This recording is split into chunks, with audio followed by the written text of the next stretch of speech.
Sin a crocus is scíle feicáil an sin ach tá ceannaíonn sin agus níochttar ach a bhár idir na scámáil an sin.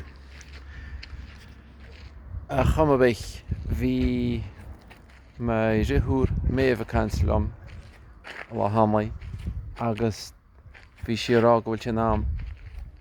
ag an béidir iad a béil eilíthart go chopla duine mBéarla dúirt sí. Agus mar sin tá mé smaoinú faoin rud sin mar is fear duithe go mé cheart cúpla rud rá le cúpla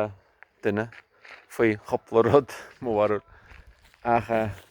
idir a dálinn bhí gé dearcú idir raíorc áil an sin na scámáil thíos na saoi éis na cric